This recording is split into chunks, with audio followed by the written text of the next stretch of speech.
Alright, hopefully by now you understand a little bit about XML. You can tinker around and add buttons, add text views, do basically everything that we've done quite well. And quite simply, hopefully you understand everything that we've done.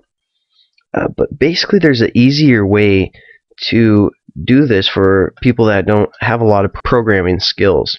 Obviously you do, and you aren't like those people now, but there's a very easy way on Eclipse to design a layout. How you do that is right here.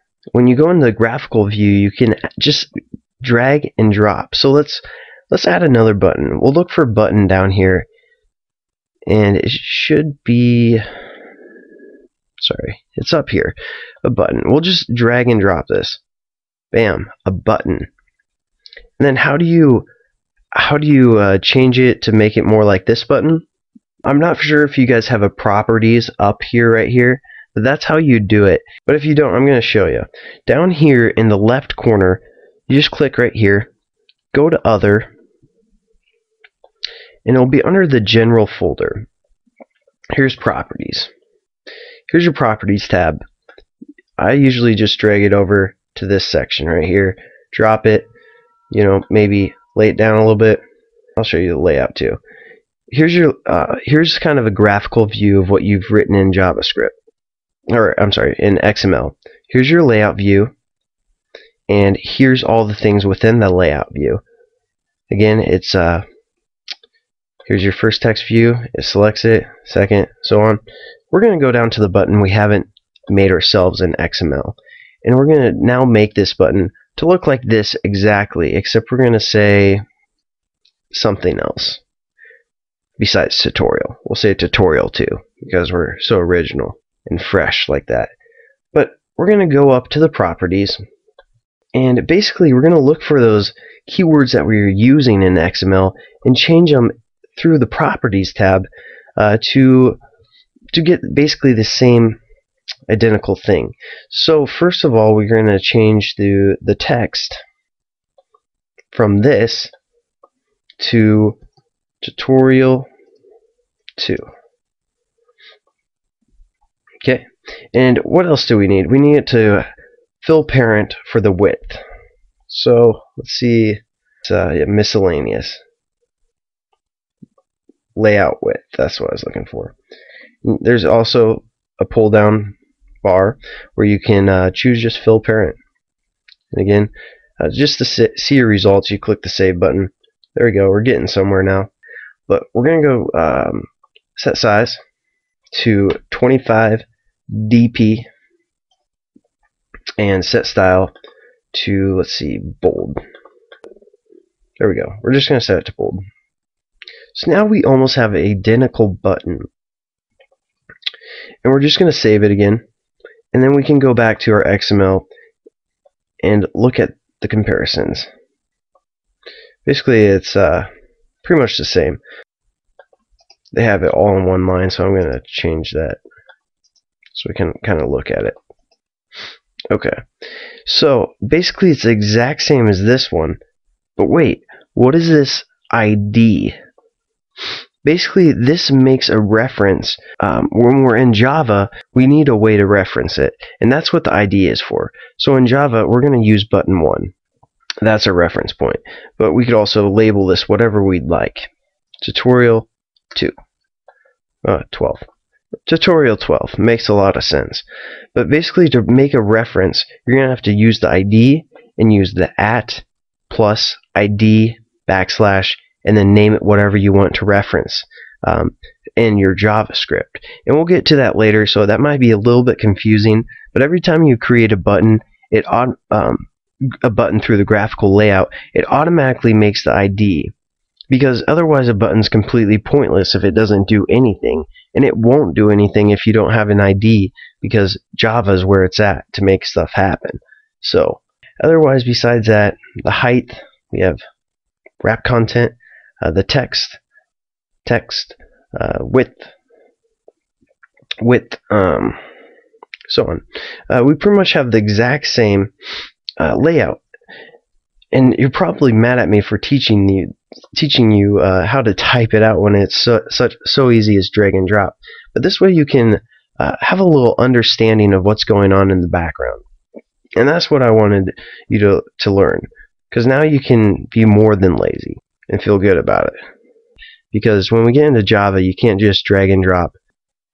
And basically, before I end this tutorial for today, I just wanted to show you kind of what's going on in the Java.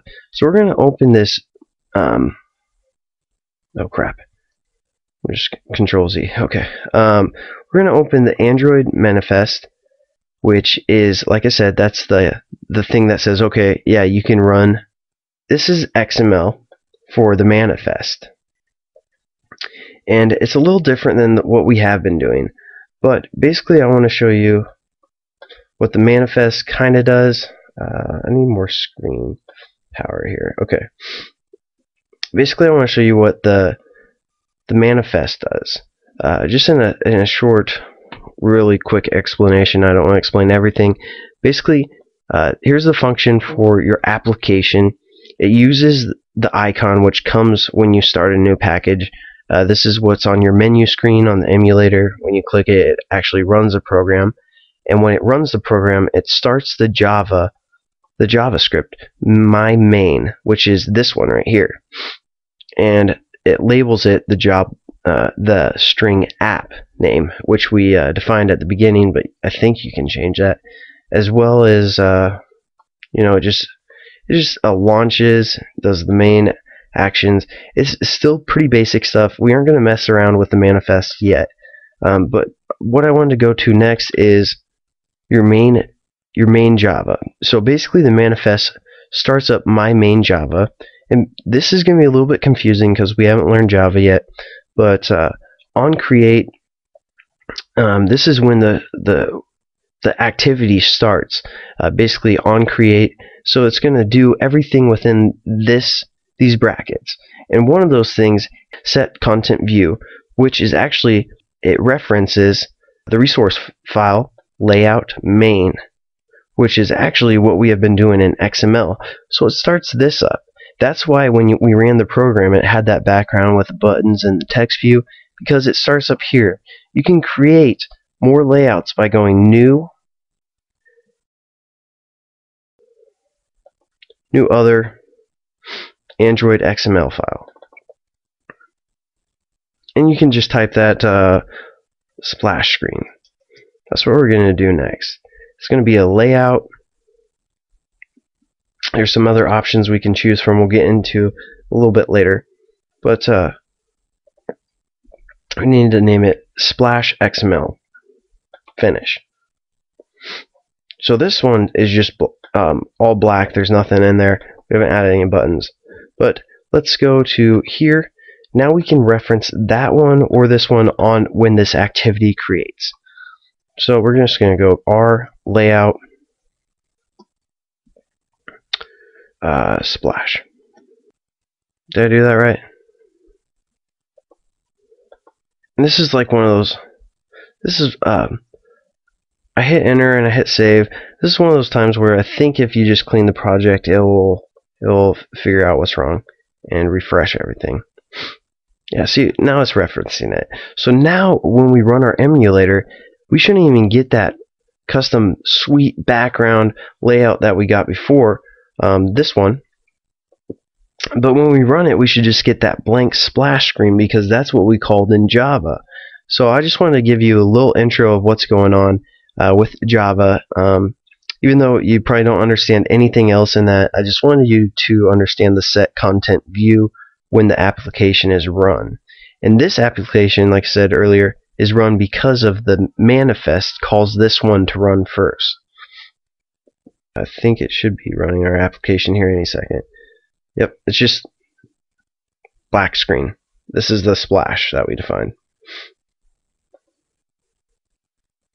And like I said earlier, I just want to here's our menu button and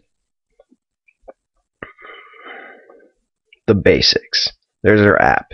That's the icon, PNG. That's our app name. I want you to try and figure out, make your own icon for the menu on the emulator. That's your homework. But make sure it's like 40 by 40 or something like that, 100 by 100. Or if you want, make 3 different apps, icons. One in the low density one, make that one like 40 by 40. Try one in the medium one for like 100 by 100, and one in the high one for, in the high density for like 150 by 150. Try and do that. And then save them and put them in the right folders. I gotta go to bed, guys. I'm sorry, I want to create a ton more videos, but I will, and I'll try and at least do a couple videos a week. So see you guys later, and take care. Hope you have a little bit of fun doing this. Have a good night.